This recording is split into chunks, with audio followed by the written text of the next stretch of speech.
যে আপনারা মেন গেটটা ছেড়ে দেন, স্কুলের ক্লাসরুমে ঢুকে যান, স্কুলের ক্লাসরুমে ঢুকে যান। পিছন সাইডে অনেক জায়গা আছে, মেন গেট থেকে একটু সরে যান। এই পর্যায়ে আজকের এই তাফসীরুল মাহফিলের প্রধান অতিথি কুষ্টিয়া জেলা বিএনপির সাবেক সভাপতি, ভেড়ামারা মিরপুরের বারবার নির্বাচিত সাবেক সংসদ সদস্য, আজকের অনুষ্ঠানের প্রধান অতিথি জননেতা বীর মুক্তিযোদ্ধা অধ্যাপক শহীদুল ইসলাম প্রধান অতিথির সংক্ষিপ্ত বক্তব্য রাখেন।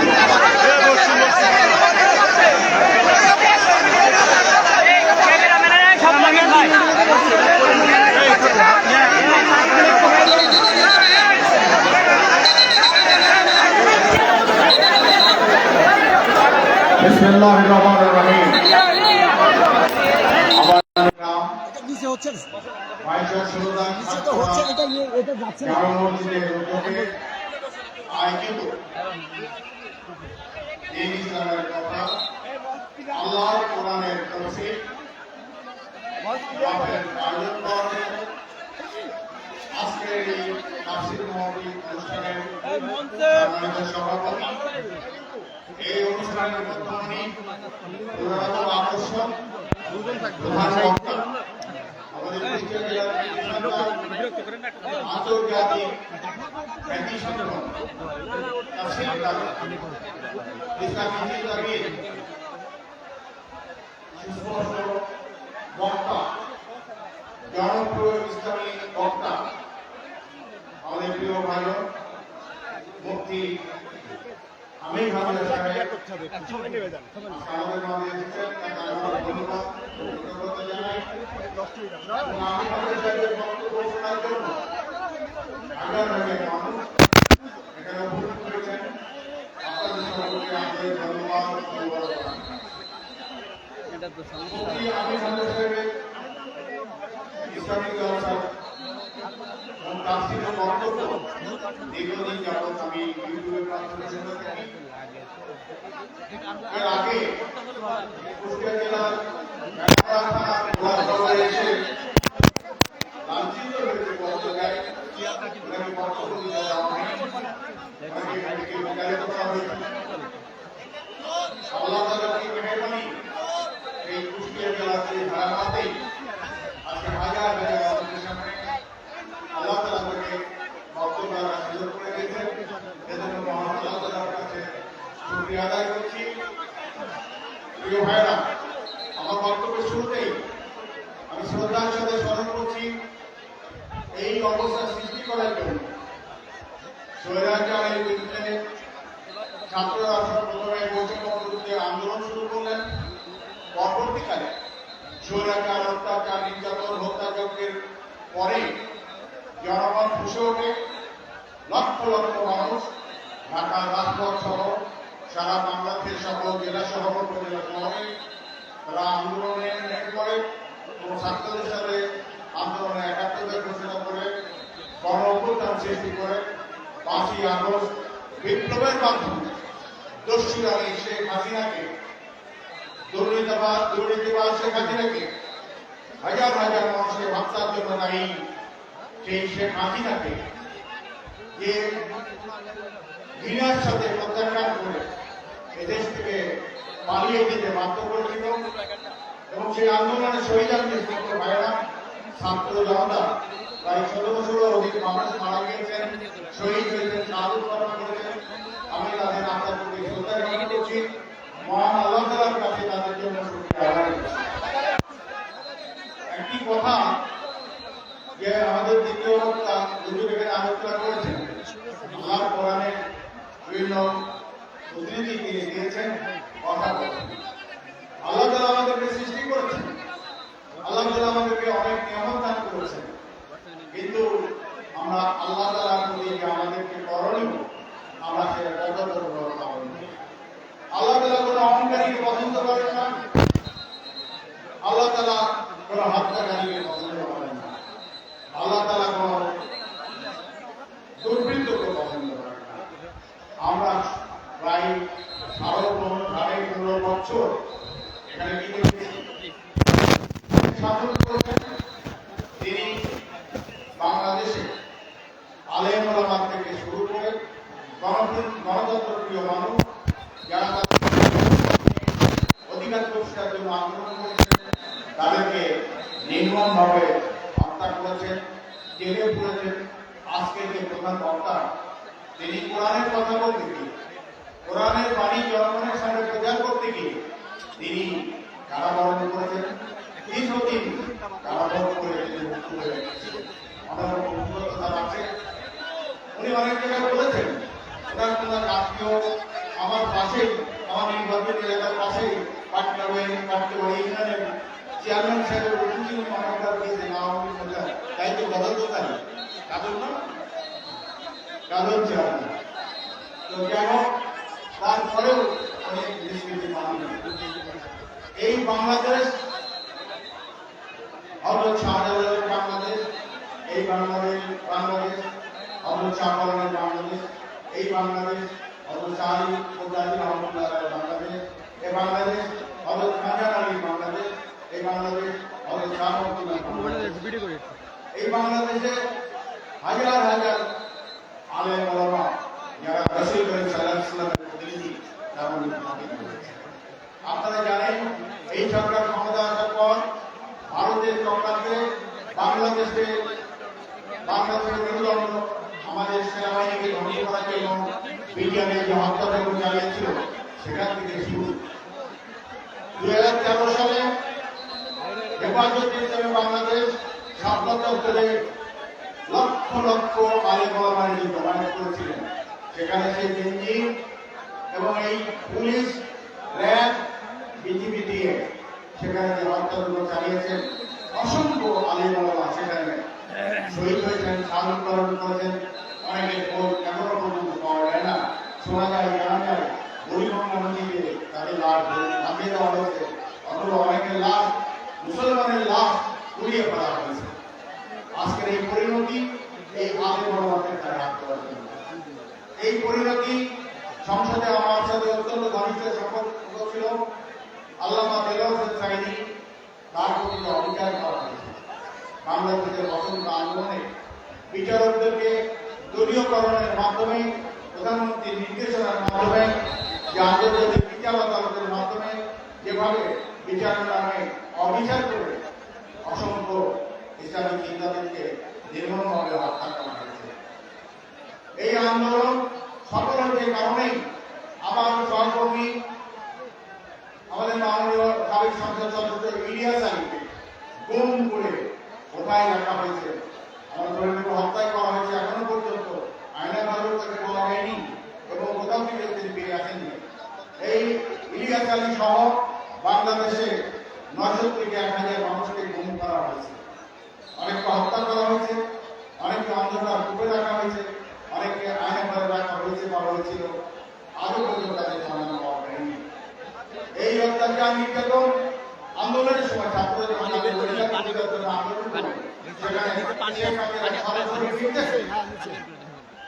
প্রায় 1700 অধিক ছাত্র, যুবক, সাধারণ শ্রমজীবী মানুষ তাদেরকে নির্মমভাবে পুলিশ দিয়ে হত্যা করা হয়েছে।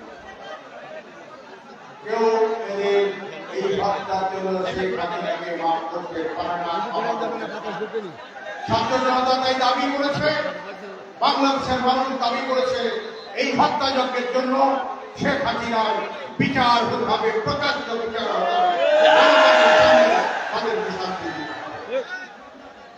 এই আন্দোলন চলাকালীন সময় আমার বাড়ি শেখ মুজিবের বাড়ি 32 ধানমন্ডি 32 নম্বরে, আমার বাড়ি ধানমন্ডি 31 নম্বরে। আমি 16 তারিখ সন্ধ্যাবেলায় দেখলাম ঢাকা বিশ্ববিদ্যালয় ছাত্রলীগের নেতৃত্বে হত্যাযজ্ঞ শুরু হলো। আমার বাসার সামনে থেকে র্যাব, পুলিশের প্রহরায় আওয়ামী লীগ, যুবলীগ, ছাত্রলীগের কয়েক শত গুন্ডা বাহিনী হাতে অস্ত্র, রামদা নিয়ে তারা যাচ্ছে, তাদেরকে পুলিশ পাহারা দিয়ে যাচ্ছে। 2-3 ঘন্টা পর তারা ফিরে আসছে, তাদের সাথে দেখলাম 10-12টা অ্যাম্বুলেন্স আসছে। আমার বাসায় একটি মহিলা কাজ করে, পরের দিন সে যাবে খালুজা, তার বাড়ি আবার বাসা আবার ওই রায়েরবাগ রক্তভূমি যেখানে, সেখানে বললো যে ওখানে রাত্রিবেলা 8-10টা গর্ত করে সব অনেক মানুষকে পুত্র ফেলে দিল। এইরকম কত অজানা মানুষকে কিভাবে হত্যা করা হয়েছে আপনারা দেখেছেন। আশুলিয়াতে আমরা ট্রাকের উপরে লাশের কাছে দেখলাম, সেই লাশ পুড়িয়ে দেওয়া হলো, আগুনে পুড়িয়ে মারা হলো। প্রিয় ভাইরা, এই যে হত্যাযজ্ঞ চলেছে, এই হত্যাযজ্ঞের বিচার অবশ্যই করতে হবে। হত্যাযজ্ঞের বিচার না হলে আলেম সম্প্রদায়ের উপরে যেভাবে অত্যাচার নির্যাতন হয়েছে আগামী দিনে হতে হবে। তাই এই সরকার যে পতন হয়েছে, আগামী দিনে যদি সরকারের পতন না হয়, সেই আশা রেখে শহীদদের প্রতি শ্রদ্ধা জ্ঞাপন করে আমার বক্তব্য এখানে শেষ করছি। আল্লাহ হাফেজ। বাংলাদেশ জিন্দাবাদ। এই ইসলামী চর্চা সফল হোক, ছাত্র হোক। ধন্যবাদ। কারা এত বাড়াবাড়ি করছে? কারা এত বাড়াবাড়ি করছে?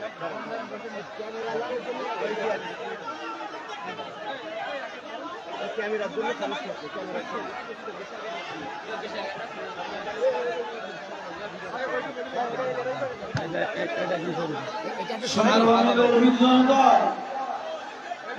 আজকে এই 16 জায়গার মাটি ধন্য হয়েছে। দীর্ঘ 15 থেকে 16 বছরের ভিতরে এই কোরআনের মাহফিল আমরা ঠিক মতো করতে পারি নাই। আজকে আমাদের প্রাণপ্রিয় সেই বক্তা, যার তাফসীর সারা বাংলাদেশ সহ সারা বিশ্বে আলোড়ন সৃষ্টি করে, সম্মানিত উপস্থিতি, এখনই আমরা সেই আমাদের প্রাণ প্রিয় বক্তা হাফেজ মুফতি আমির হামজা কুরআন ও হাদিস থেকে মূল্যবান তাফসীর করবেন। এই চেয়ারটা আরেকটা দিকে সরাই দেওয়া যায় কিনা? এদিকের লোক দেখতে পাচ্ছে না, এদিকের লোকগুলো দেখতে পাচ্ছে না। এই চেয়ারটা সরাই দিয়ে, যে চেয়ারটা দিকে সরাই দিয়ে।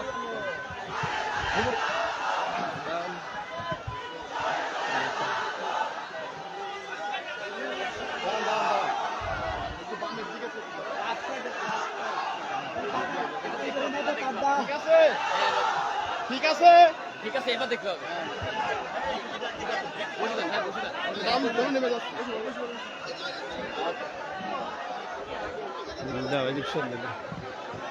ঠিক আছে, থাক থাক।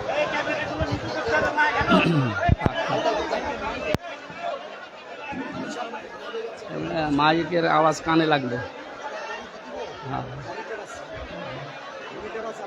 কানে দেন, রিভাব দেবেন। যাও যাও যাও।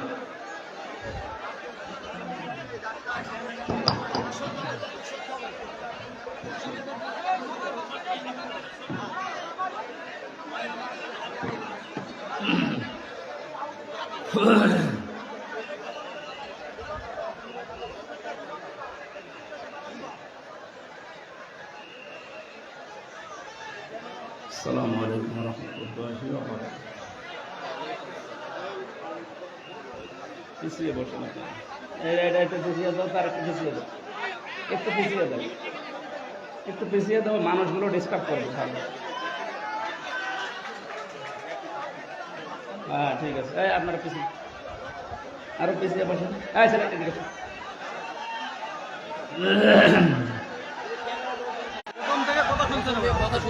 কথা শুনছেন, আর খুলে ফেল যেতে পারেননি।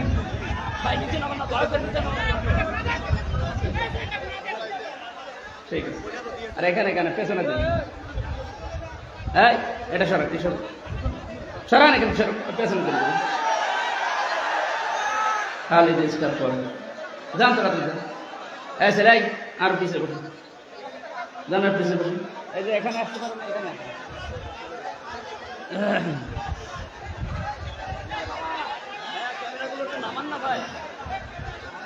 এখন বললে হবে?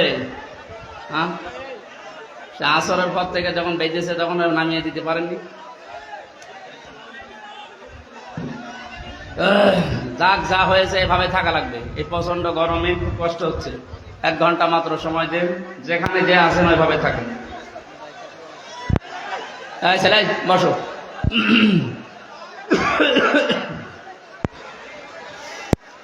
আলহামদুলিল্লাহি রাব্বিল মাশরিকাইনি ওয়া রাব্বিল মাগরিবাইন আল্লাযী খালাকা কুল্লা শাইইন যাওজাইন وأوجب علينا الإحسان بالوالدين ونشهد أن لا إله إلا الله وحده لا شريك له وأشهد أن محمدا عبده ورسوله سيد الكونين صلى الله عليه وعلى آله وصحبه وأتباعه أجمعين ليلا ونهارا في الطرفين فقد قال الله تعالى في كلامه المجيد وبرهانه التوحيد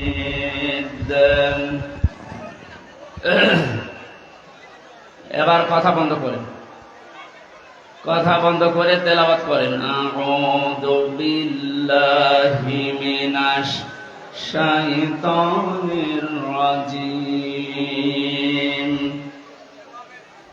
বিসমিল্লাহির রহমানির রহিম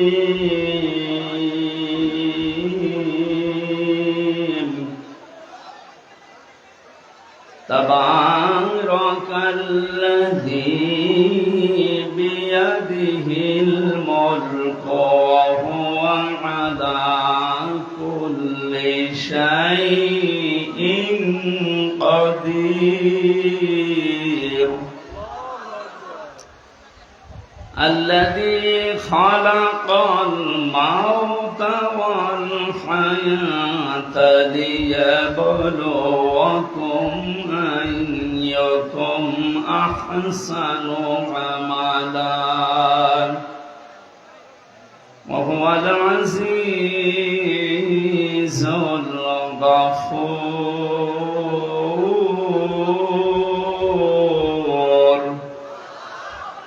صدقت يا ربنا اللهم صل على سيدنا مولانا محمد وعلى آل سيدنا مولانا আমাদের প্রভু এক নবীর উম্মত জীবন বিধান ওই শিবানী কোরআন তবে কেন এখন হে মুসলমান এক হও করিয়াও বান আলহামদুলিল্লাহ প্রাণপ্রিয় জেলা কুষ্টিয়া বেড়ামারা থানার অন্তর্গত ষোলদা ঘাটপাড়া জামে মসজিদের উদ্যোগে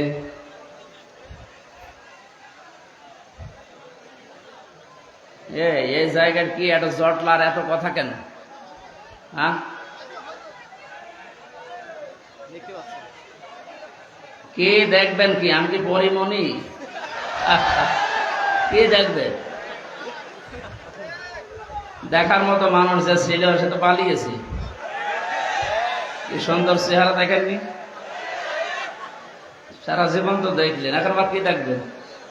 যাই দেখেছেন এই পর্যন্ত থাকে, কালকে ইন্টারনেট থেকে নামিয়ে দেখবেন। বসে কথা বলবেন না, আপনি যাই করেন কথা বলবেন না।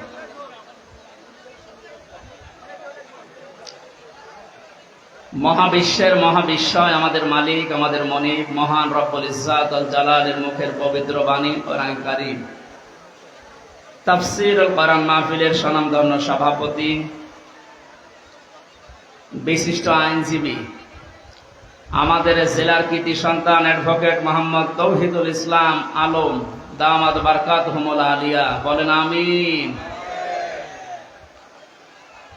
এখান থেকে একটু বসা লাগবে, বসেন, যে যেখানে আছেন বসেন। কথাটা যারা বলছেন আপনাদের কিন্তু গোনা হয়ে যাচ্ছে। যেখানে দাঁড়িয়ে আছেন ওই জায়গাটুকু বসা যায় না।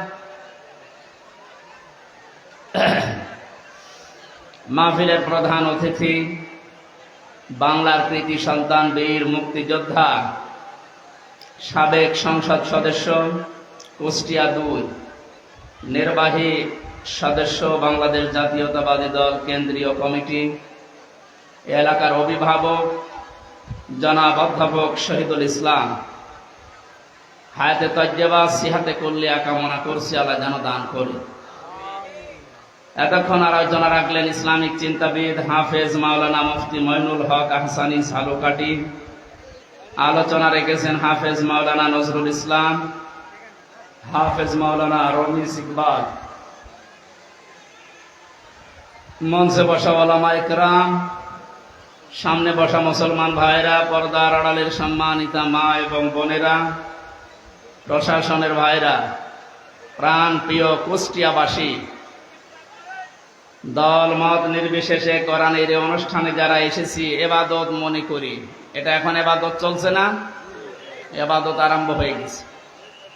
এবাদতে যেভাবে আমরা কথা বলি না, এদিক ওদিকে তাকাই না, হাসাহাসি করি না, গল্প গুজব বন্ধ থাকে, 1 ঘন্টা যদি আপনি কোরআন বোঝার জন্য এবাদত মনে করে বসেন, ঠিক ওইভাবে থাকবেন। যদি এরপরও আপনি ব্যত্যয় ঘটান, তাহলে আপনার এই আলোচনাটা, এই অনুষ্ঠানটা নষ্ট করার গুনাহ হবে। ফাস্তামিউ লাহু ওয়া আনসিতু। আল্লাহ তাআলা বলেন, কোরআনের আলোচনা আরম্ভ হলে একদিকে চুপ থাকবা, 2 নম্বরে তোমরা মন কান লাগিয়ে শুনবা। আমরা 2টা এখানে চাই। কথা বন্ধ হবে এবং আমরা যেন দিলের কান লাগিয়ে শুনতে পারি। লাআল্লাকুম তুরহামুন, আশা করা যায় আল্লাহর রহমত তোমাদের উপরে নাযিল হবে। আমরা এখানে এসেছি রহমত পাওয়ার জন্য না গজব পাওয়ার জন্য? এই জন্য আশা করছি আপনি আমার কথা মেনে নেবেন যে আল্লাহ আমাদেরকে ইবাদতের ভেতরে নিয়ে আসলেন। এই প্রচন্ড গরমের ভেতরে বলেন আলহামদুলিল্লাহ। বিশ্বনবী জানিয়েছেন, মান ক্বালা বিহি সাদাকা, যারা কোরআন দিয়ে কথা বলে এরা সত্য কথা বলে। তাফসীরুল কোরআন মাহফিল যেহেতু লিখে দিয়েছেন, আমরা কথা এখানে বলবো শুরু থেকে শেষ পর্যন্ত আল্লাহর কোরআন দিয়ে। আমান হাকামা বিহি আদালা, যারা কোরআন দিয়ে বিচার ফায়সালা করে এরা ন্যায় বিচার কায়েম করতে পারে। কোরআনের বিচার এখনো পর্যন্ত আমরা দেখি নাই, এই জন্যে কাঙ্ক্ষিত মানের শান্তি এদেশে এখনো প্রতিষ্ঠিত হয়নি। এ কথার সাথে একমত আছেন তো? কাঙ্ক্ষিত মানের শান্তি পেতে হলে আল্লাহর এই বাণী, এই কালাম ছাড়া বিকল্প আর কিচ্ছু নেই। বহু কিছু আমরা দেখেছি 53 বছরে, কেউ কিছুই করতে পারেনি। আমরা এবার দেখতে চাই আল্লাহর এই কোরআন দিয়ে যেন বাংলাদেশের এই জমিনটা চলে ইনশাআল্লাহ। এতদিন যারা কোরআনের বিচার ব্যবস্থা কায়েম না করে শুধু মুখে বলে উড়িয়েছিল যে আমরা ন্যায় বিচার কায়েম করেছি, এটা ডাহা মিথ্যা কথা। এর বাস্তব প্রমাণ আমি নিজে। 3 বছর আমাকে অন্ধ প্রকোষ্ঠে রেখে দিয়েছিল। কয়েকদিন আগে আমার মামলা সব খারিজ হয়ে গেছে, আপনারা জানেন। আমি মনে করলাম জিজ্ঞাসা করে বিচারপতিকে যে এতদিন পর্যন্ত আপনার এই আদালতে আমার মামলা আসতো যেত, কি আপনি একদিনও দেননি, আজকে যে একেবারে খালাস করে দিলেন। হয়তো এই কথাই আমাকে বলতো যে হুজুর আমার হাত বাঁধা ছিল। কি বাঁধা ছিল? আজকে যেহেতু হাত খোলা পেয়েছি, কোনো চাপ নেই, আমার কোনো চিন্তাও নেই। সুতরাং এ দেশটাতে ন্যায় বিচার কায়েম করতে হলে এ দেশে যত চাপ আছে উপরের সব চাপ বন্ধ করা লাগবে। ছাত্র জনতা জীবন দিয়েছে যে 9টা কারণে, তার ভেতরে এটা অন্যতম, যে কোনো চাপ থাকবে না। কিসের চাপ? জেল থেকে বের হওয়ার পরে আমি এই ভাড়া মারা এসেছিলাম, কোন জায়গায় যেন, আমাকে বলছে হুজুর উপরের চাপ আছে, হবে না। আমিও বলেছিলাম আপনার চাপ সর্বোচ্চ এই জেলার যিনি দায়িত্বে আছেন, আমাদের মাননীয় এমপি যিনি পালিয়েছেন, ওই পর্যন্ত। আর আমার চাপ তো সরাসরি আরশ পর্যন্ত। আরশ থেকে ঘোষণা এসেছে আল্লাহর পক্ষ থেকে, ইন্নাল্লাযীনা ইয়াকতুমুনা মা আনজালনা মিনাল বায়্যিনাতি ওয়াল হুদা মিন বা'দি মা বায়্যানাহু লিন-নাসি ফিল কিতাব উলাইকা ইয়ালআনুহুমুল্লাহ ওয়া ইয়ালআনুহুমুল লাঈনুন। সূরা বাকারা 159 নম্বর আয়াতে আছে, 2 নম্বর পারার 3 নম্বর পৃষ্ঠা 4 নম্বর লাইনে পাবেন। তাফসিরে ইবনে কাসির আর ফি জিলালিল কোরআনের ব্যাখ্যা। আল্লাহ পাক বলেন, নিশ্চয় যে বা যারা গোপন করছে ভবিষ্যতেও করবে। ইয়াকতুমুনা এই শব্দটা আল্লাহ গঠন করেছেন, বানিয়েছেন 2টা কাল দিয়ে, বর্তমান, ভবিষ্যৎ, প্রেজেন্ট, ফিউচার। তার মানে এখন যারা আমরা গোপন করছি, ভবিষ্যৎ বলতে কিয়ামত পর্যন্ত আমরা যারা এই কোরআনের কথা জানার পরেও গোপন করে রাখবো। আল্লাহ পাক বলেন, এই মানুষগুলোর উপরে আমি আল্লাহ নিজে না, আমার যত সৃষ্টি জগৎ আছে সবাই এর জন্য লানত দেয়, বরদোয়া করে। আপনি কোরআনের কথা প্রচার করতে আসতে গেলে বলতেন উপরের চাপ আছে, আপনার চাপ খুব বেশি হলো এই পর্যন্ত, তা আমাকে যিনি চাপ দিয়েছেন তিনি আমার মালিক, এমন কড়া কথা জানিয়েছেন। কোরআন জানার পরে যদি কেউ গোপন, বাল্যে গো বহু বচন দিয়েছেন, এ বাল্যে গোর ভেতরে হামজা যেমন আছে, অধ্যাপক শহীদুল ইসলাম নেই, আসতে বলেন। আজকের আলম সাহেব নেই। এ পৃথিবী জীবিত থাকতে পৌঁছিয়ে দাও, এ ঘোষণা কার? রসুলে। কার? আল্লাহর আদেশ মানা যাওয়া, বাধা দেওয়ার সাহস পেত না। কে বাধা দিত তখন? সবার দায়িত্ব এইটা। হামজার হয়তো একটু আয়ত্ত বেশি আসে কোরআনে, এই জন্য বেশি প্রচার করবে। আপনি কিছু না হলেও কিছু তো জানেন। আপনি যদি জানেন যে কুল হু আল্লাহু আহাদ, এইটাই প্রচার করা আপনার নামাজের মতো ফরজ। এ পর্যন্ত বোঝাতে পেরেছি? কথা বলেন না কেন?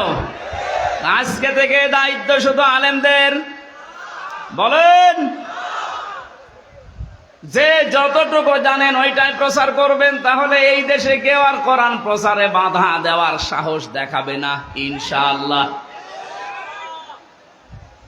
আমরা আল্লাহ এবং তার সৃষ্টি জগতের বরদোয়া থেকে, গজব থেকে, লানত থেকে বেঁচে থাকতে পারবো।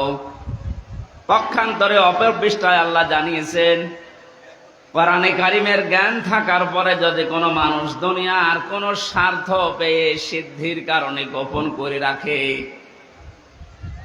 আমান আযলামু মিম্মান কাতামা শাহাদাতান ইনদাহু মিনাল্লাহ ইলা আখিরি আয়া।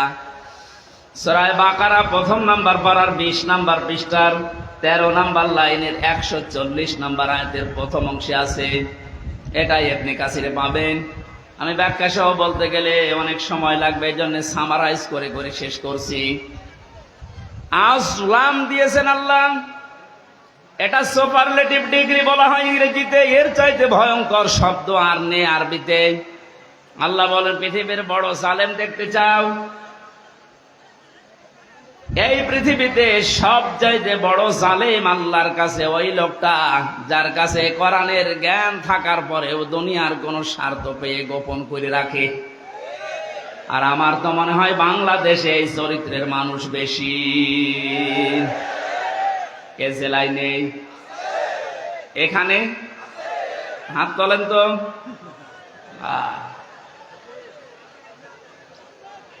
আপনি আল্লাহর ভাষায় বড় জালেম হয়ে উঠবেন কিয়ামতে।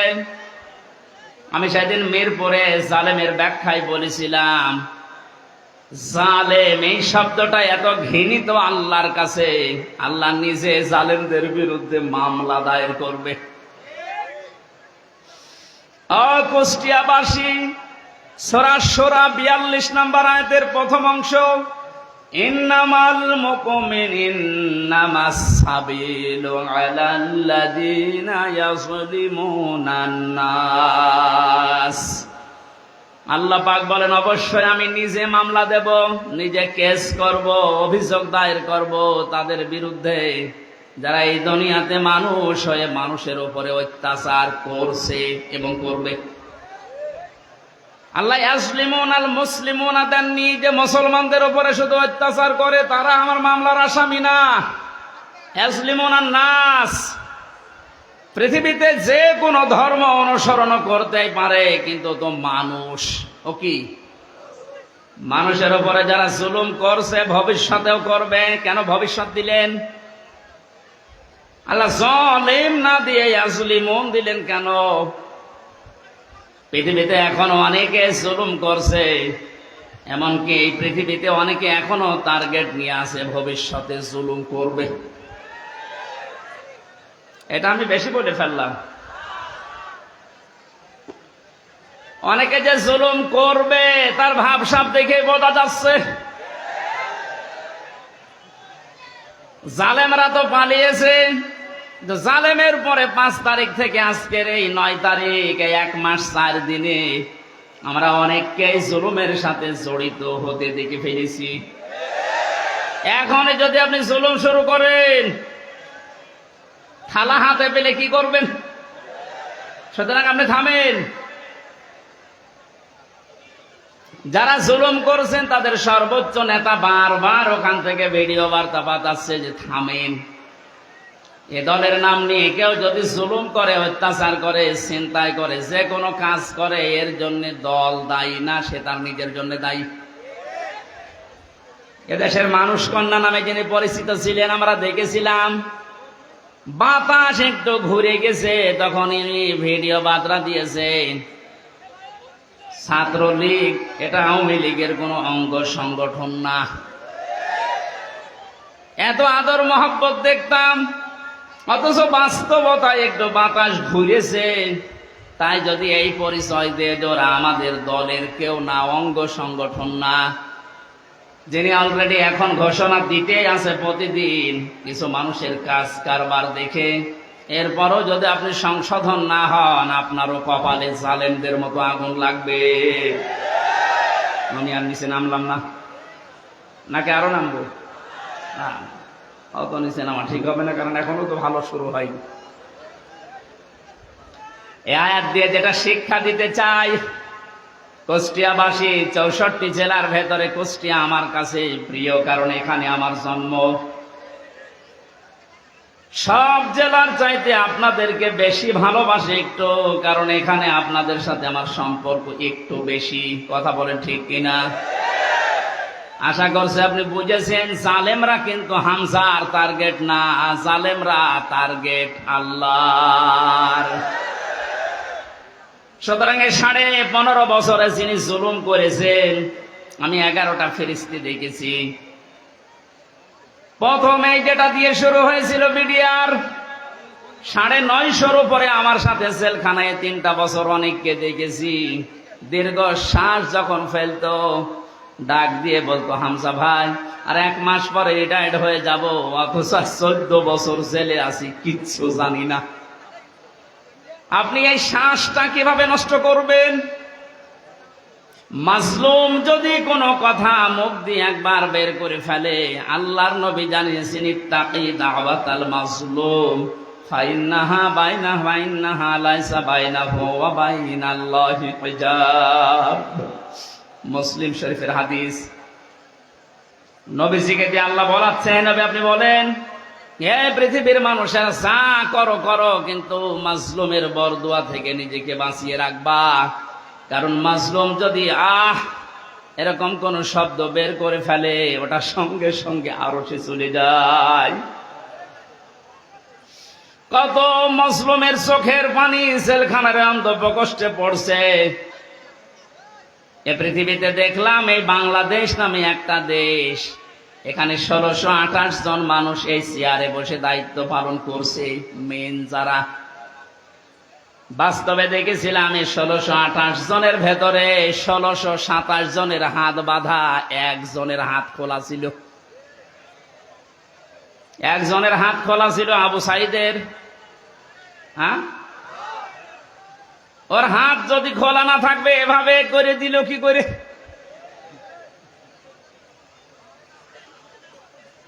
হাইকোর্টের বিচারপতি পর্যন্ত যদি বলে যে না, হামজার মামলা, মামুনুল হকের মামলা, হবে না, ওপরের নির্দেশ। তোর চেয়ারে বসে থাকার দরকার কি, তুই ভ্যান চালা। আপনি বলেন, একটা হাইকোর্টের বিচারপতি যদি একথা বলতে পারে, বিচার ব্যবস্থা কিভাবে বাধা ছিল আপনি টের পাচ্ছেন?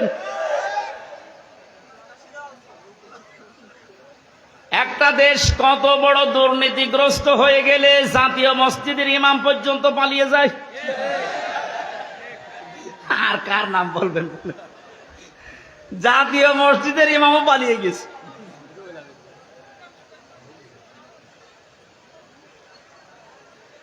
কুষ্টিয়াবাসী, আমি আবার বলছি যে এই মানুষগুলো, এই 1628 জন, এদের দোসর যারা, সব আল্লাহর মামলার আসামি। বাদী যত বড় হয় মামলা তত কঠিন হয়। আমার মামলায় সরাসরি যেহেতু রাষ্ট্রবাদী ছিল, এই জন্য বহু চেষ্টা করার পরও কিছুই হয়নি। এ মামলাটা 31 বার উঠেছে, সিএমএম কোর্ট, জজ কোর্ট, হাইকোর্ট মিলে, হবে না। অথচ এই মামলায় যদি সাজাও লাগিয়ে দেয়, 3 মাসের বেশি সাজা হয় না। 3টা বছরের ভেতরে এ কঠিন অবস্থায় ফেলে দিয়ে আপনি কি করলেন? বিচার ব্যবস্থাকে একেবারে ধ্বংস করা ফেলা হয়েছিল। আহ্বান জানাবো, এখন যারা দায়িত্বে আছেন, সংস্কার যেহেতু আরম্ভ হয়ে গেছে, আর এই জন্যেই এতগুলো মানুষ জীবন দিয়ে গেল, সুতরাং সকাল আসতে আসতে যেন আমরা শুনি এই 1628টা চেয়ারে নতুন মানুষ এসে বসেছে। নাই তো এরা যতদিন থাকবে ততদিন নতুন নতুন ইস্যু তৈরি করে আবার বিশৃঙ্খলা ঘটাবে। ওনাদের চরিত্র এরকমই।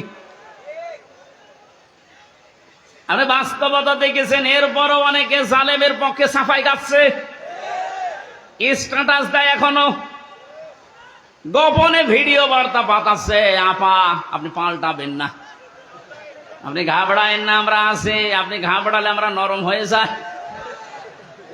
শয়তান তো দেখেনি, ওই ভিডিওতে যারা দেখলাম, আমার মনে হয় শয়তান যদি আমি দেখতাম তো ওই রকমই হইত। এটা টাটকা নির্ভেজাল শয়তান। তো জানা শোনার পরে জালেমের পক্ষে সাফাই গায়, জালেমকে সাহস দেয়। নবীজি জানিয়েছেন, তিরমিজি শরীফের হাদিস, কেউ যদি জেনে শুনে জালেমকে সাপোর্ট দেয়, তার পক্ষ নেয়, তাকে ভালোবাসে, সহযোগিতা করে, ও নবীর উম্মত থেকে বের হয়ে যায়। সুতরাং আপনি নবীর উম্মত থাকবেন না বের হয়ে যাবেন, এখন সিদ্ধান্ত নিন। যেহেতু জালেমদের প্রতি বরদোয়া, জালেমদের প্রতি মামলা কার? ছোটখাটো জালেম যারা আছেন, এখনই তওবা করে ফিরে আসেন। আমার বংশ, আমার বাড়িতে এই যে এবি থানা, আগে সদর থানায় ছিল, এখন এবি থানা, হালসা না ডাবিরাফিটা, বংশের 100 জনের 98 জন আওয়ামী লীগ করত। ওরা আমার মনে হয় যে শক্ত আওয়ামী লীগ। ওরা বঙ্গবন্ধুকে মনে করতো সেকেন্ড নবী। 5 তারিখের পরে বিকাল আসতে আসতে আমার কল দিয়ে বলছে, বাবাজি আমরা সব পাল্টিয়ে গেছি। পাল্টিয়ে গেছে মানে এখন আমরা সব জামাত ইসলামী করি। কিসের জামাত? আপনি যা করেছেন এই 15.5 বছর আগে, ওটা শোধ হবে, এরপরে জামাত ইসলাম।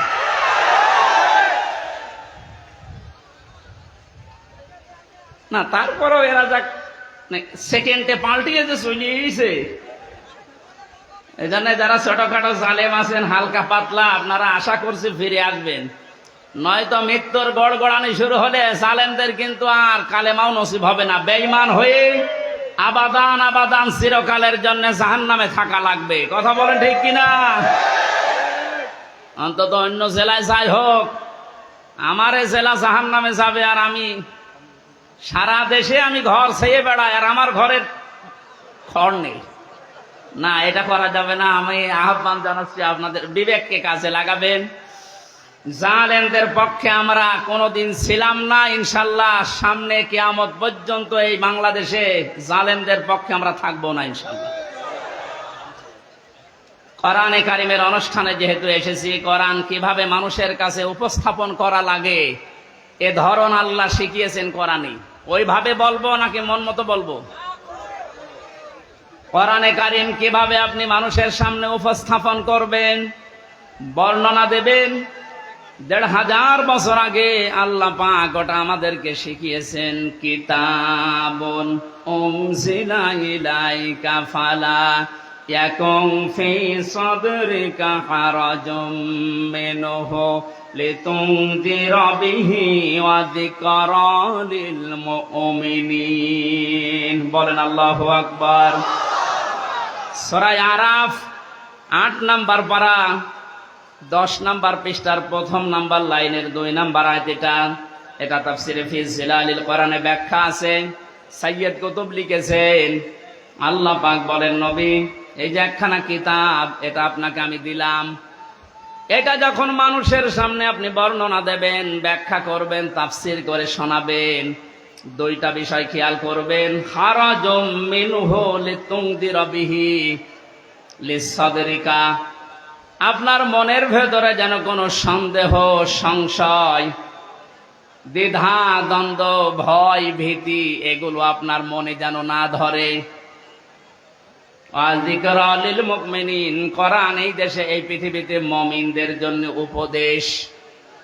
এই আয়াতের ভেতরে হারাজন শব্দের ব্যাখ্যাটা ইম্পর্টেন্ট। এদিকে তাক। হারাজনের ব্যাখ্যায় আমি 2টা অর্থ পেয়েছি। হে নবী, আপনি যখন কোরআনের কথা বলতে যাবেন, অনেক মানুষ আছে না বোঝার কারণে আপনার উপরে মন খারাপ করতে পারে। এরকম মানুষ নেই দেশে? কথা বুঝতেছেন? কোরআন যেভাবে আল্লাহ উপস্থাপন করেছেন, যেভাবে তিনি বর্ণনা দিয়েছেন, ওই ফোর্সে যদি বর্ণনা দেওয়া হয়, অনেক মানুষের সীমিত জ্ঞানের কারণে ওই বক্তব্য বুঝবে না। সেটা উল্টাপাল্টা ধারণা আপনার উপরে আসতে পারে যে হুজুর মনে হয় রাজনীতি করছে। এরকম ধারণা দেশে নেই। 2 নম্বরে, আবহমান কাল থেকে এমন এমন নিয়ম নীতি মানুষ ইবাদত মনে করে পালন করে আসছে, যেটা আসলে ইসলামে নেই, কোরআনে নেই, হাদিসে নেই, কিন্তু মানুষ ইসলাম মনে করে পালন করে আসে। আপনি কোরআনের ব্যাখ্যা দিলে ওইগুলো টিকবে না, তখন ওই মানুষগুলো আপনার প্রতি মন খারাপ করবে। এর বাস্তব প্রমাণ এই যে মাজার আছে না, কিসার মাজার যেন, সে যেসাই হোক, কোথায় পেয়েছেন এসব মাজার?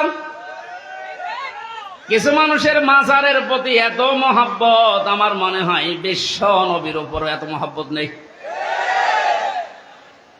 কিয়ামতের ময়দানে 2 প্রকার মানুষকে আল্লাহ সব চাইতে বেশি অপমান করবেন।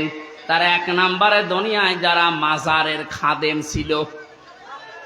আরে কুষ্টিয়াতে 2 জায়গায় খাদেম বেশি, গোলাপ শাহ, লালন শাহ।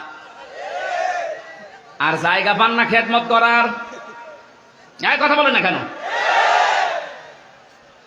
মাজার কেন্দ্রিক যদি ইসলাম হতো, এই পৃথিবীতে সর্বোত্তম মাজার হচ্ছে মুহাম্মদ রাসূলুল্লাহটা। ওখানে তো কাউকে আমি কোনোদিন টাকা দিতে, মোমবাতি দিতে, আগরবাতি দিতে দেখি না। কোন কারণে আপনি এখানে এই সমস্ত কাজ কারবার করেন? লা তাত্তাখিদুল কুবুর মাসাজিদা, কবরকে সেজদার জায়গা বানিও না। অথচ লালনের মাজারে যে দেখেন এখনো অনেকে সেজদায় পড়ে আছে। এইটা আমি একদিন গিয়েছিলাম, কিভাবে শিরিক চলছে। কোরআন দিয়ে হাদিস দিয়ে বললে বাংলাদেশে 48,000-এর মাজার, একটাও টিকবে না। আজকে দেখলাম 2টা মাজার অলরেডি বড় বড়, যেগুলো সবচাইতে বেশি ইনকাম হতো, দেওয়ানবাগি আর ওদিকে 8 রশি ভেঙ্গে গুড়িয়ে দিয়েছে। শিরিক যে দেশে চলে, ওই দেশে আল্লাহর রহমতের দৃষ্টি আল্লাহ তুলে নেয়। আমার তো মনে হচ্ছে যেভাবে দেশ থেকে এখন শিরিক আস্তে আস্তে আরম্ভ হচ্ছে দূর হওয়া, আল্লাহর রহমত এই দেশটা আল্লাহ ভরে দেবে ইনশাআল্লাহ। কোন মৃত মানুষের প্রশংসা করা 3 দিনের উপরে জায়েজ নেই। ভালো করে শোনেন, আমি বানিয়ে বলছি। যত আপনজন হোক, মারা গেলে 3 দিনের পরে আপনি আর শোক পালন করতে পারবেন না।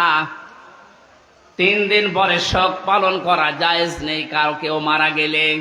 হ্যাঁ, বিধবা মহিলা স্বামী মারা গেলে সর্বোচ্চ 3 মাস 10 দিন বিবাহ ছাড়া থাকতে পারবে। আপনার কি আত্মীয় হয় গোপালগঞ্জের ওই লোক? কবে মারা গেছে এতদিন পর্যন্ত আপনার শোকই যায় না?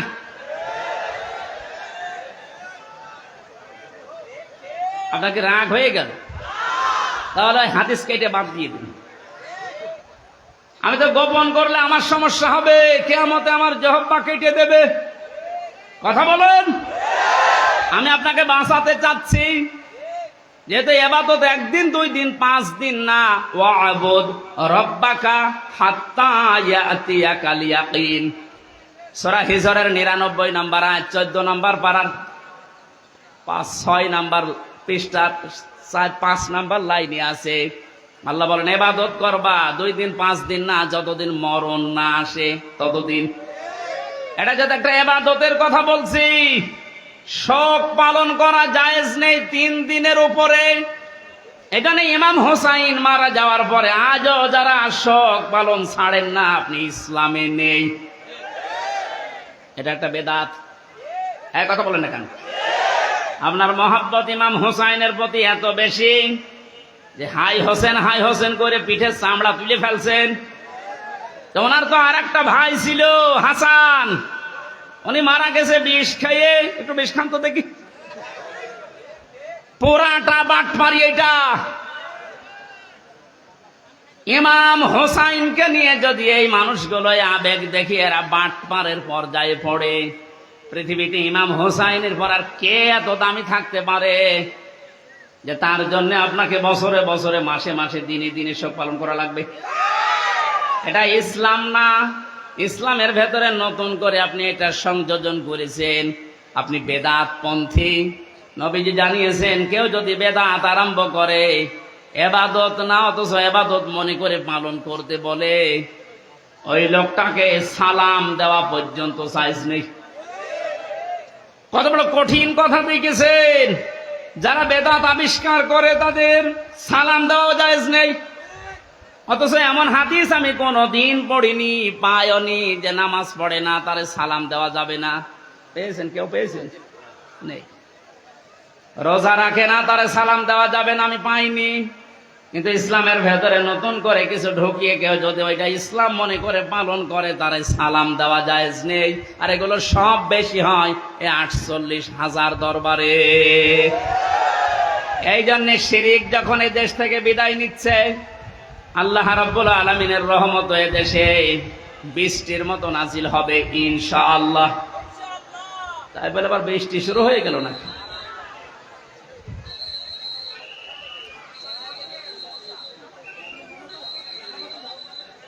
এই কারেন্টে ধরিস।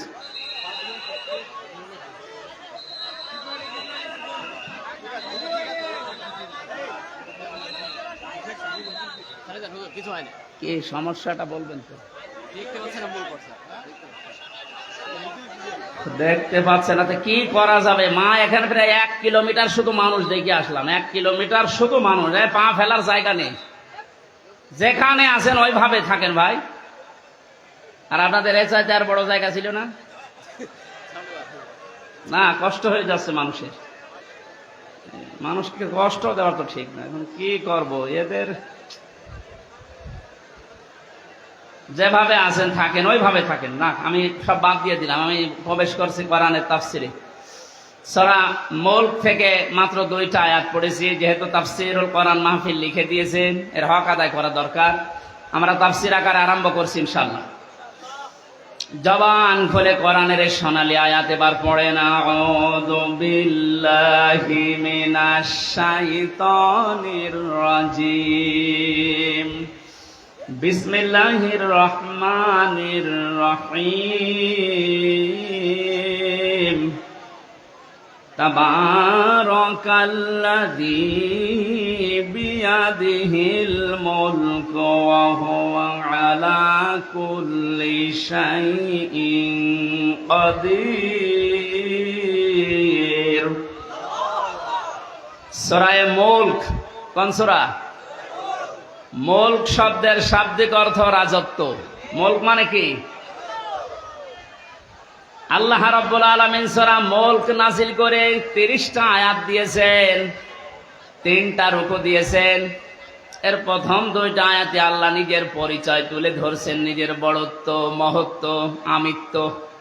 কারণ আল্লাহ পাক নিজের বড়ত্ব তুলে ধরতে পারে, তাছাড়া দুনিয়ার কোন সৃষ্টি তার নিজের বড়ত্বের পরিচয় তুলে ধরতে পারে না।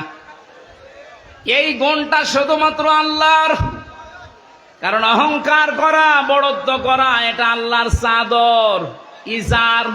কেউ যদি অহংকার করে, বড়ত্ব দেখায়, সে যেন আল্লাহর চাদর নিয়ে টানাটানি করে।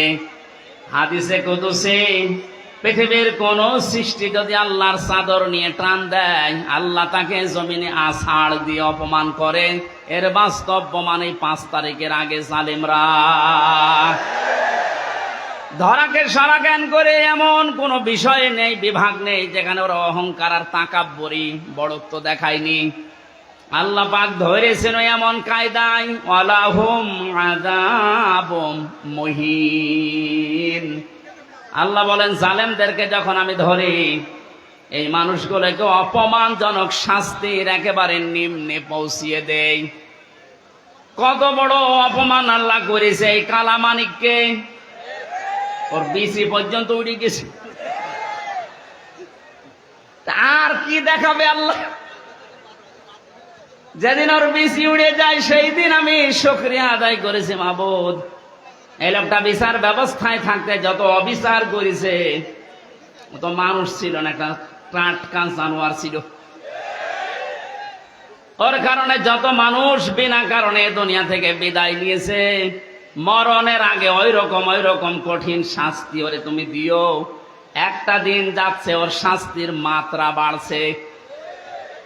এখন হাসপাতালের বেডে দেখেন পড়ে আছে। বেশি যেহেতু নেই, বাকি জিনিসগুলোর অবস্থাও মনে হয় নড়বড়ে। কথা বলে না কেন? জালেমদেরকে আল্লাহ এভাবে ধরে, মরতে দেরি হবে জালেমদের। কোরআনে কারীম জানাচ্ছে, লাহুম মিন জাহান্নামা মিহাদু ওয়া মিন ফাওকিহিম গাওয়াশ ওয়া কাযালিকা নাজিজিজ জালিমিন। সূরা আরাফের 41 নম্বর আয়াত।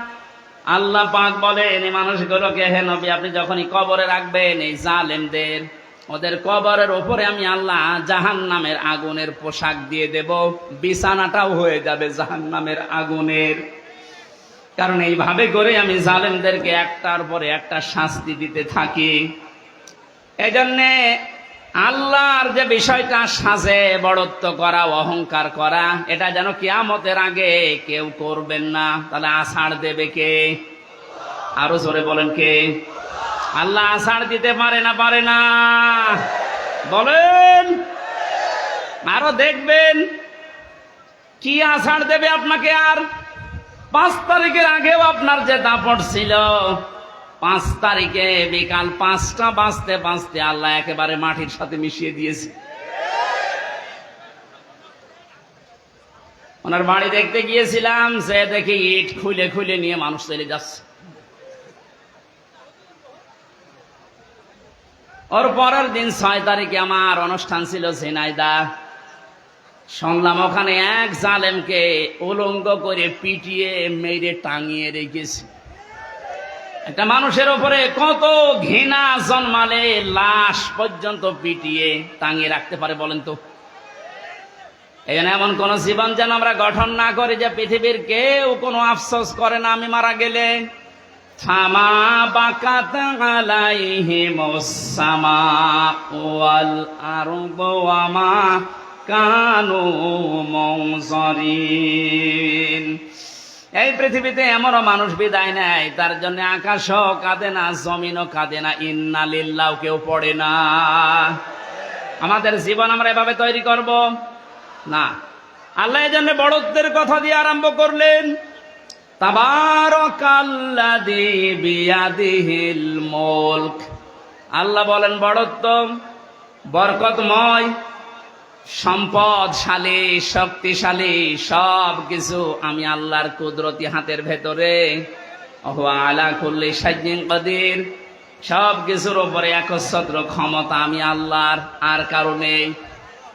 এ বিশ্বাসটা যার ভেতরে যত বেশি জন্ম নেবে সে তত বেশি বিনয়ী হবে, আর এই বিশ্বাস যার ভেতরে যত বেশি কম থাকবে ওই মানুষগুলো তত উগ্র হবে। কথা বলেন ঠিক কিনা? আল্লাহ আমাদের এই বিশ্বাসটা যেন হযরত ওমরের মতো ভরপুর করে দেন, বলেন আমিন। তাবারাকা শব্দটা দিয়ে আল্লাহ আরম্ভ করলেন কেন? মানুষ যে সমস্ত বিষয়ে আল্লাহকে দোষ দিতে পারে, সমস্ত দুর্বলতা, অক্ষমতা, দোষ, যত রকমের আয়েব আছে সব থেকে আমার আল্লাহ নিজে মুক্ত, পবিত্র। এজন্য তাবারাকা দিয়ে তিনি আরম্ভ করেছেন আয়াতটা। আল্লাহ নিজের পরিচয়, বড়ত্বের কথাগুলো মানুষকে শোনাচ্ছিলেন, হঠাৎ করে আলোচনার ধরন পাল্টিয়ে ফেলেছেন। এবার আল্লাহ আরম্ভ করলেন মানুষের জীবন সংক্রান্ত বিষয় নিয়ে।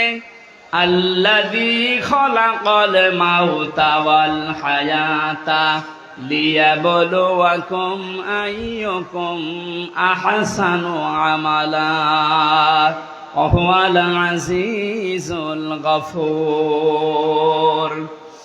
রব্বুল আলামিন বলেন, তিনি সে আল্লাহ এতক্ষণ যার বড়ত্বের, মহত্বের, বিশালত্বের কথা শুনছিলে, যেটা বলে কোনোদিন কিয়ামতের আগে আর শেষ করা যাবে না। এত বড় আল্লাহ, সব দিকে তার ক্ষমতা আছে, চলছে, চলবে ইলা ইয়াউমিল কিয়ামা, কিয়ামত পর্যন্ত। এবার আল্লাহ আস্তে করে আলোচনার ধরন পাল্টিয়ে তিনি বললেন, তিনি সে আল্লাহ যিনি তোমাদের মউত আর হায়াত বানিয়েছেন, যেন তিনি পরীক্ষা করতে পারেন তোমাদেরকে, তোমাদের ভেতরে কে সবচাইতে বেশি ভালো কাজ করে তার কাছে যেতে পারে। ওয়াল আজিজুল গফুর, তিনি হচ্ছেন আজিজ এবং গফুর। এই ছিল বাংলা অর্থ। এবার আসেন আমরা ব্যাখ্যার দিকে যাচ্ছি। আল্লাহ বানিয়েছেন সর্বপ্রথম মানুষের মউত, তারপরে হায়াত। আল্লাহ হায়াত না বলে আগে মউতের কথা কেন দিলেন? মুফাসসির লিখেছেন তাফসিরে, মানুষকে আল্লাহ এটা স্মরণ করাতে চেয়েছেন, পৃথিবীর মানুষেরা তুমি যত উপরে ওঠো না কেন, এ কথা সব সময় মনে করবা, স্মরণ রাখবা যে তোমার মরা লাগবে। এজন্য আল্লাযী খালাকাল মাউতা দিয়েছেন। 2 নম্বরে ওয়াল হায়াতা, তোমাদের হায়াত আমি আল্লাহ বানিয়েছি। তাফসিরে মুফাসসির দিয়েছেন হায়াত প্রধানত 5 প্রকার। কয় প্রকার? 1 নম্বরে আমরা একটা হায়াতে ছিলাম, আলমে আরো আর হায়াতে, জগতে আমরা বসবাস করেছি। ওখান থেকে আল্লাহ আমাদেরকে পাঠিয়েছেন আলমে বুতুন, মায়ের পেটের জগতে। এরপরে আমাদেরকে এখানে দিয়েছেন আলমে দুনিয়া, এই পৃথিবীর জগতে। এরপরে আরেকটা জায়গায় নিয়ে যাবেন আলমে বারজাখ, কবরের জগতে। এরপরে সর্বশেষ একটা জগৎ আরম্ভ হচ্ছে, শুরু হবে, শেষ হবে না, আলমে আখিরাহ। মানে মওত আল্লাহ আগে দিয়েছেন স্মরণ করাতে, যে বান্দা যাই করো মরা লাগবে। হায়াত আল্লাহ 5 প্রকার বানিয়ে 2টা আমাদের থেকে বিদায় নিয়েছে, সামনে 2টা আছে, আমরা মাঝখানেরটায় আছি। এখান থেকে বোঝা যায় সামনে পেছনে যেহেতু 2টা চলে গেছে, সামনের 2টা হায়াত আমাদের কাছে মাস্ট বি, বারজাখ আর আখিরাত আসবেই। কথা বলেন ঠিক কিনা? যেহেতু মাঝেরটায় আছে, এ জগতের কাজ হচ্ছে লিয়াবলুয়াকুম, তিনি তোমাদেরকে পরীক্ষা করতে চান। আইয়ুকুম আহসানু আমালা, তোমাদের ভেতরে সবচেয়ে বেশি ভালো কাজ করে কে আসতে পারে। কুষ্টিয়াবাসী খুব খেয়াল করেন আল্লাহর এই কথাকে। তিনি কিন্তু বেশি বেশি কাজ চাননি, তিনি চেয়েছিলেন ভালো কাজ। কি কাজ?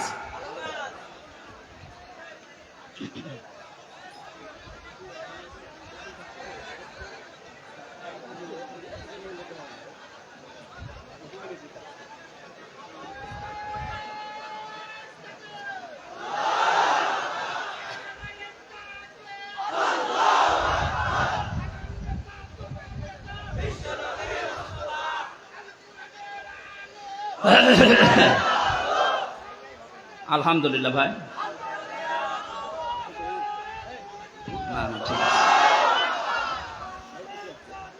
কুষ্টিয়াবাসী একটু খেয়াল করেন তো, তাফসির মাহফিলে তাফসির শোনার জন্য মন দিয়ে যারা বসে আছেন, দুইটা জগৎ চলে গেছে অলরেডি, আর একটা জগৎ দুইটার সামনে আছে। মাঝখানেরটায় আল্লাহ যেটা দিলেন আহসানু আমালা, আল্লাহ বেশি কাজ চান না, তাহলে আকসারু আমালা দিতেন। আল্লাহ দিয়েছেন আহসানু, ইসমে তাফসির। আমি সবচেয়ে ভালো কাজটা চাই, বেশি কাজ চাই না। বাস্তবে আয়াতের পুরা উল্টা। এই 15.5 বছরে আপনি দেখেছেন বহু কাজের হাতে দিয়েছে, কিন্তু কাজগুলো ভালো হয়নি। কুষ্টিয়ার মেডিকেল কলেজের দিকে তাকান, হওয়ার আগেই ভেঙে পড়ে গেছে।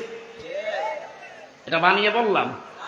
আমি জেলখানায় থাকতে যুগান্তর পত্রিকায় যেই দিন দেখেছি যে বানানোর আগে, উদ্বোধনের আগে পড়ে ভেঙে গেছে। আপনার অত বড় কাজের আঞ্জাম দেওয়া কি দরকার? কাজটা ভালো করে করেন। আল্লাহ বেশি কাজ চান না, আল্লাহ কি চান? আরো জোরে বলেন। কাজটা ভালো হওয়ার জন্য দুইটা শর্ত। 1 নম্বরে দেখা লাগবে ওর ভেতর আল্লাহর বিধান আছে কিনা।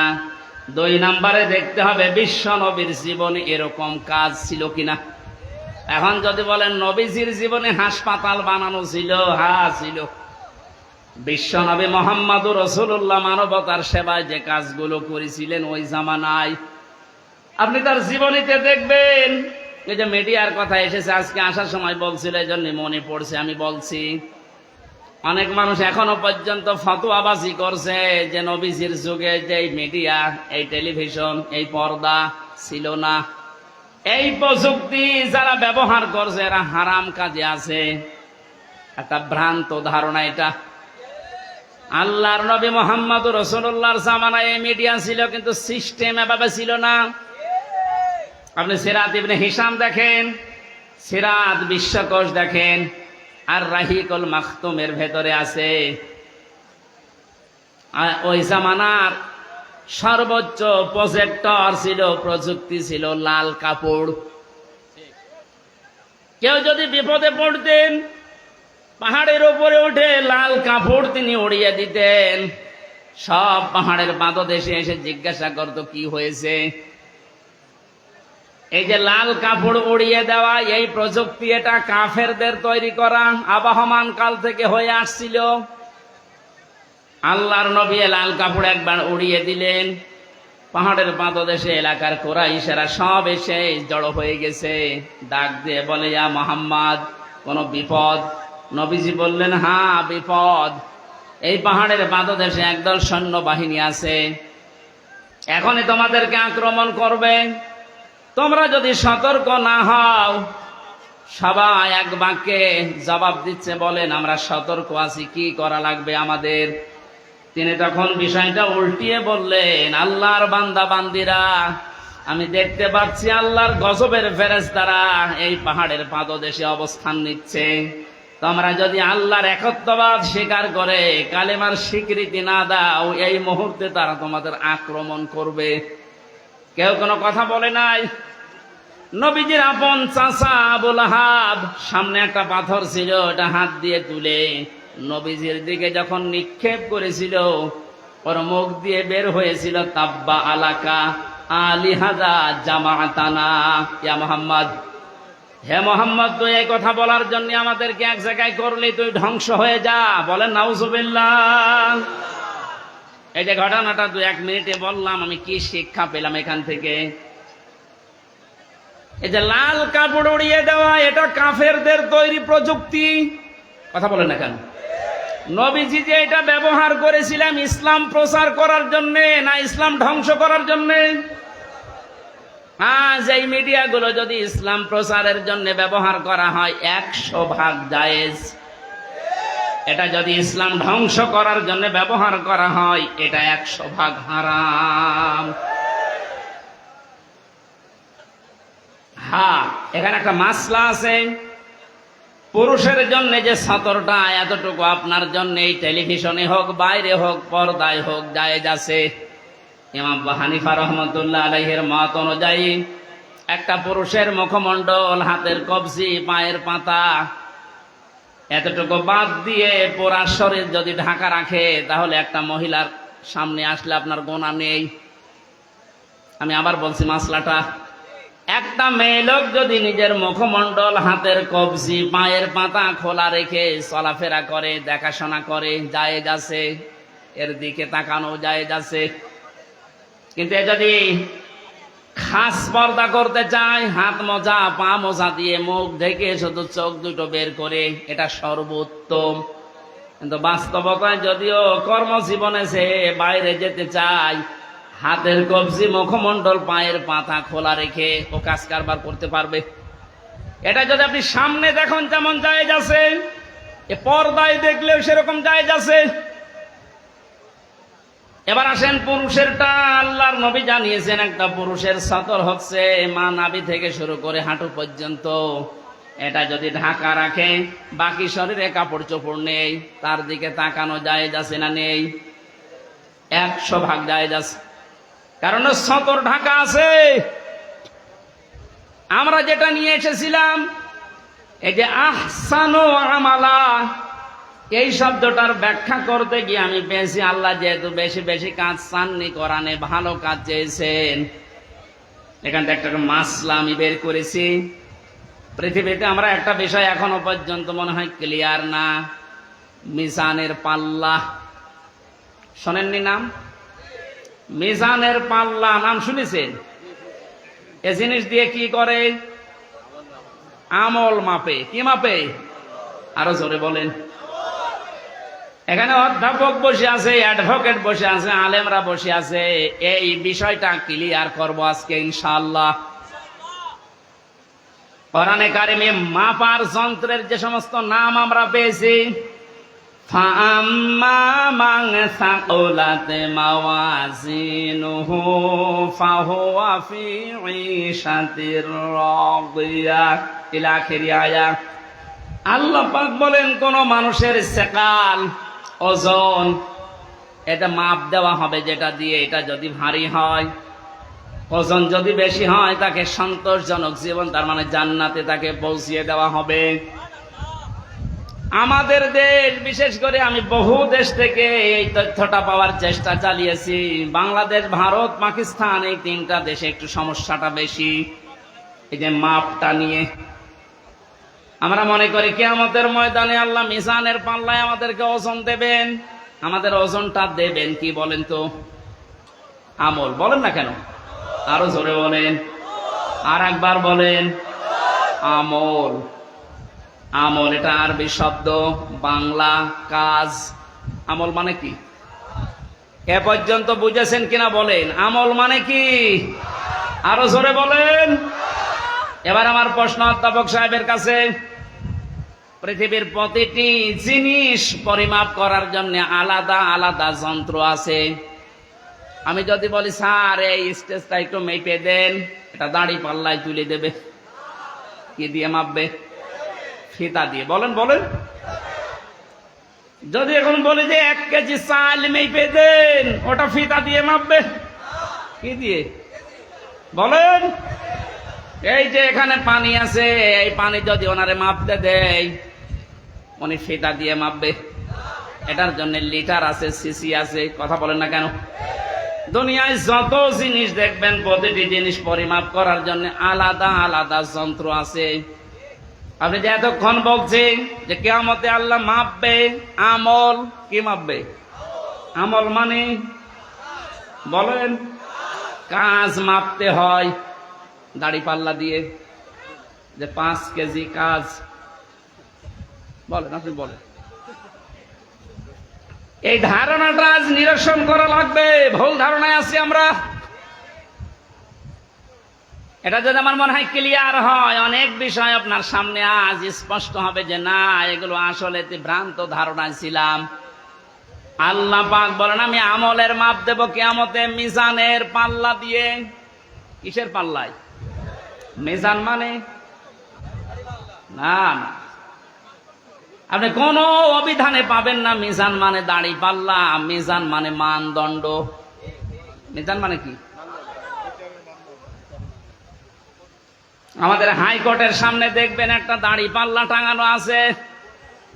ওটার নাম কি? ওটা সরকার টাঙিয়ে রেখেছে 2 দিকে সমান সমান, নাকি একদিকে একটু ঝুলিয়ে আছে? 2 দিকে সমান কেন? সরকার দেশের জনগণকে বোঝাতে চায় এদেশের ইউনিয়ন থেকে শুরু করে জজ কোর্ট হাইকোর্ট পর্যন্ত যদি কোনো বিচার না পাও, এ সুপ্রিম কোর্টে আসলে ন্যায় বিচার পাবা। এটা ন্যায় বিচারের পথিক। দাড়ি পাল্লা কিসের প্রতীক? আমাদেরকে যেহেতু আল্লাহ মাপবেন, আপনি বলছেন আমল, আমল মানে কাজ। আর এখানে কোনো পাগলেও বিশ্বাস করবে না কাজ মানুষ দাড়ি পাল্লাই তুলে দেয় যে 8 কেজি কাজ। এ কথা বলে না কেন? কাজ মাপার জন্য আলাদা কোনো যন্ত্র আছে? কাজ মাপে মানুষ কি দিয়ে? সে মানদণ্ডটা কি?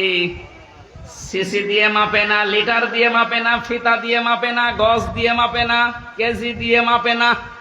কাজ মাপতে হলে লাগে গুরুত্ব। কি লাগে? কাজ মাপতে হলে গুরুত্ব লাগে। এ কাজটা গুরুত্বপূর্ণ এবং গুরুত্বহীন।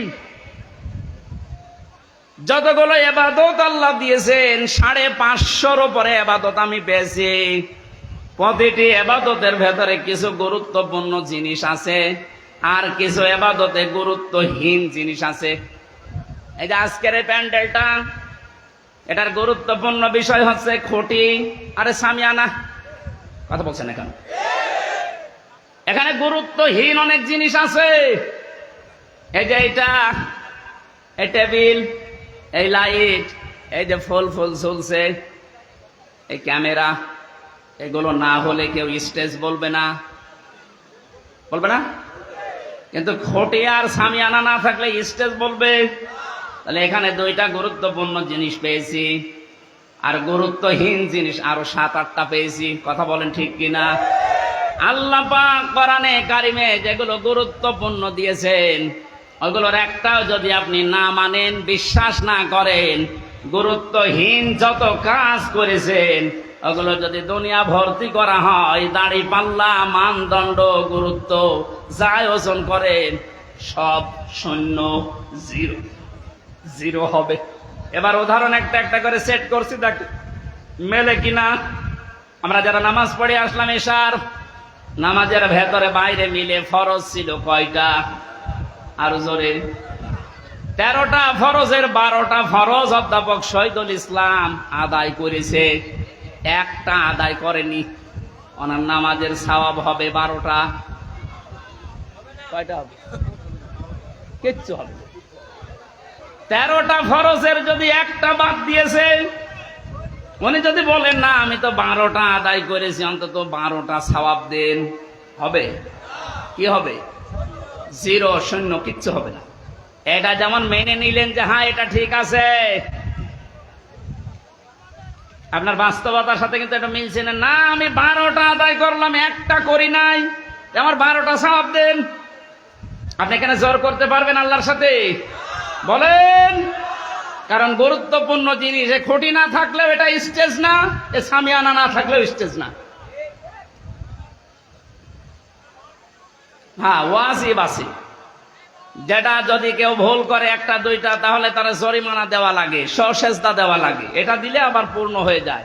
কিন্তু যেটা খুঁটি আর সামিয়ানা, এটা যদি আপনার জীবনে না থাকে, কেউ এটাকে স্টেজ বলবে না। কিন্তু 4 কাপ না থাকলে স্টেজ বলবে না, এটা না থাকলে স্টেজ বলবে না। এই কথা বোঝেন? এখান থেকে আপনি মাপেন। জীবনে গুরুত্বপূর্ণ কাজ আল্লাহ এই কোরআনে দিয়েছেন 500। একটা নামাজ, একটা রোজা, একটা হজ, একটা যাকাত, এভাবে 500টা আপনি একটা একটা করে কোরআন থেকে বের করেন। এর ভেতরে দেখবেন একটা আছে, এই পৃথিবীতে আল্লাহর দিন কায়েম করা লাগবে।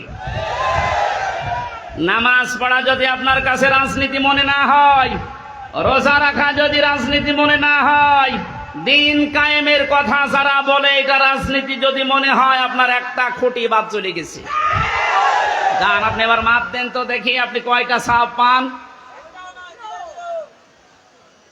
আপনি আমল মাপতে এসেছেন, ও মনে করে মিজানের পাল্লা মানে দাড়ি পাল্লা, এদিকে 10 কেজি সওয়াব তুলে দেব, এদিকে 8 কেজি গোনা তুলে দেব, মাঝখান থেকে 2 কেজি বেশি। এক লোক আর শুনেছিল যে কোরবানির পশমে পশমে সওয়াব হয়, ওর সমর্থ ছিল না, গরু চুরি করে এনে কোরবানি দেবে। ইমাম সাহেব তাহাজ্জুদের নামাজ পড়তে বসে দেখছে গরু নিয়ে যাচ্ছে। এই কোথায় পেলি? ও চুরি করে নিয়ে যাচ্ছে, কি হবে? কোরবানি দেব, কোরবানি দেবে তাও চুরি করে। বেশি চিল্লাবেন না, আপনার ফতোয়ায় আমি পালন করছি। গত সময় আপনি বললেন যে কোরবানি দিলে এরকম এরকম সওয়াব হয়, প্রতি পশমে পশমে নাকি। আমার তো উপায় নেই, সামর্থ্য নেই, করব কি? সওয়াব থেকে বঞ্চিত হতে পারবো না, চুরি করে নিয়ে আসলাম গরু।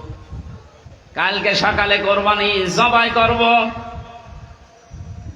চুরি করলে গোনা হয় আমিও জানি, এই যে কোরবানি দেব সওয়াব হবে, পশমে পশমে নাকি হবে। সওয়াব আর গোনা যদি কাটাকাটি হয়ে যায়, মাঝখানে গোশত খাবো পাও। বাংলাদেশে অনেক মানুষের চিন্তা চেতনা এখন এইরকম। 500টা ফরজ বিধান আমল, এর 499টা করে, আর একটা কথা শুনলেই তখন জঙ্গি, জিহাদ, রাজাকার, উল্টাপাল্টা নাম দেয়। উনি যদি 12টা ফরজ আদায় করে একটা আদায় না করে সওয়াব না হয়, 0 হয়, 0 হয়, আপনার জীবনের আমল আল্লাহ যেদিন মাপ দেবে, গুরুত্বের ভিত্তিতে গুরুত্বপূর্ণ কাজ করেননি, গুরুত্বহীন কাজ করে ভরে রেখেছেন, আপনিও 0 হবেন, 0 হবেন। আল্লাহ ভালো কাজ দেখতে চেয়েছেন, আর ভালো কাজ এই 500-র উপরে দুনিয়ায় আর নেই। এখন যদি 500 আয়াতের ব্যাখ্যা ভালো কাজগুলো একটা একটা করে করা হয়, আমি যতগুলো ভালো কাজ দুনিয়ায় কোরআন থেকে বের করতে পেরেছি, একটা বই আছে, আমি জেলখানার ভেতরে, এডিএম আজহারুল ইসলাম সাহেব আমাকে পাঠিয়েছিল যে হামজা এটা পড়ো, খুব গুরুত্বপূর্ণ তথ্য এর ভেতরে আছে। সৌদি আরবের লেখক একজন, প্রোডাক্টিভ মুসলিম। এ বইটার ভেতরে ইংরেজিতে করা, আরবিতে করা ভার্সন দেওয়া আছে। পড়াটা পড়ে এই 3 বছরের ভেতরে 7-8 বার আমি শেষ করেছি। এখান থেকে যে তথ্যগুলো পেয়েছি তার অন্যতম এইটা, কোন মানুষ যদি ভালো কাজ করতে চায়, কোরআনের উপরে দুনিয়ায় কোনো ভালো কাজ, আরো জোরে বলেন, আমানা আমিলা বিহি উজিরা, যারা কোরআন দিয়ে কাজ করবে এদের কাজের পুরস্কার আল্লাহ নিজে দেবেন। জোরে বলেন আল্লাহু আকবার। তাহলে নামাজ যেমন কোরআনে আছে, রোজা আছে, হজ আছে, যাকাত আছে, এই কোরআনে কারিমে আল্লাহর দিন কায়েমের কথাও আছে। এ কাজ যদি কেউ দুনিয়ার কাজ মনে করে ছেড়ে দেয়, আল্লাহ আহসান আমালার ব্যাখ্যায় আব্দুল্লাহ ইবনে মাসউদ, আব্দুল্লাহ ইবনে আব্বাস, রাইসুল মুফাসসিরিন বলা হয় যাদেরকে, এই মানুষগুলো ব্যাখ্যায় লিখেছেন, আমরা যেমন বুঝেছি ভালো কাজ, আমাদের চাইতে কোরআনে কারিম থেকে ভালো কাজ বেশি বুঝেছিল সাহাবীরা। কথা বলেন না কেন? হযরতে মাআজ মুআজ্জিজের দিকে তাকিয়েছেন, মাত্র 11 বছর 13 বছর, তারা কিন্তু আহসানু আমালা বুঝেছিল যে ভালো কাজ কোনটা। আমরা মনে করি ভালো কাজ মানে জিকির করা, ভালো কাজ মানে দরবারে যাওয়া, ভালো কাজ মানে জুব্বা গায়ে দেওয়া, পাগড়ি মাথায় দেওয়া, দস্তরখানা বিছিয়ে খাবার খাওয়া, হ্যাঁ ভালো কাজ। কিন্তু সব চাইতে ভালো কাজ আল্লাহর কাছে কোনটা, এটা আমাদের চাইতে ভালো বুঝেছিল সাহাবীরা। এই বলেন না কেন? বলেন, আর একবার বলেন। তাকান তাদের দিকে, কি বুঝেছিল তারা? এতটুকু বয়সে আল্লাহর দিন কায়েমের জন্য নিজের হাঁটুর উপরে, পায়ের গোড়মোড়ের উপরে ভর করে উঁচা হয়েছে, যেন আমি জিহাদের ময়দান থেকে বাদ না পড়ি। আল্লাহর দিন কায়েমের জন্য এত চেষ্টা চালিয়েছে যে এইটাই ভালো কাজ। আর আমরা এখান থেকে যত পেছোতে পারি, ফাঁকি দিতে পারি, তত নিজেকে ধন্য মনে করছি। আহুয়াল আজিজুল গফুর, আল্লাহ বলেন এই কাজ করলে 2টা নাম আমি ব্যবহার করলাম। তাহলে আমার আলোচনার বিষয় হচ্ছে পৃথিবীর যত ভালো কাজ আছে সব চাইতে আল্লাহর নিকটে ভালো কাজ হচ্ছে আল্লাহর জমিনে আল্লাহর এই বিধান পালন করা। কথা বলেন না কেন? এটা যতদিন পর্যন্ত রাষ্ট্রীয়ভাবে কায়েম করতে না পারবেন, ইচ্ছা করলেও আপনি ভালো কাজ করতে পারবেন না।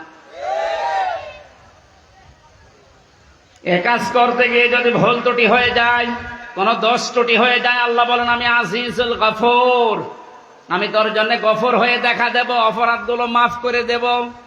আর যদি ফাঁকি দেওয়ার চেষ্টা চালাও, মানুষকে ধোঁকা দিয়ে বোকা বানিয়ে, আমি আল্লাহকেও যদি ধোঁকা দিতে চাও, আমি কিন্তু আজিজ, পরাক্রমশালী। আমি ধরি না এমনিতেই, কিন্তু যদি ধরি ওরে আর ছাড়ি না। ভালো কাজ বলতে আল্লাহ যেটা বুঝিয়েছেন, রাসূল যেটা বুঝেছেন, সাহাবীরা যেটা পালন করেছেন, আমাকে সহ প্রত্যেককে আল্লাহ এই ভালো কাজে আঞ্জাম দেওয়ার তৌফিক দিন, বলেন আমিন। এখানে আসার পরে কয়েকটা মাসলা আমাকে জিজ্ঞাসা করেছে, হুজুর মসজিদের টাকা মেরে খাওয়া কি, এটা আবার ফতোয়া দেওয়া লাগবে? 2 নম্বর এলাকায় শুনলাম 30 বছরের আগে ছেলেদেরকে পিতারা বিয়ে দিতে চান না। 30 বছরের আগে যদি ও কোনো গুনার কাজে জড়িয়ে পড়ে, ও জেনা করলে, ব্যভিচার করলে, ওটা শুধু একা পাবে না, ফ্ল্যাক্সিলোড হয়ে বাবা মায়ের আমল নামায় আসবে। এ মনে হয় ধরা খেয়ে গেছে। সম্মানিত ভাইরা, এটা করবেন না। রিস্কের দায়িত্ব আপনার হাতেও নেই, আপনার বোর হাতেও নেই। এ দায়িত্ব কার?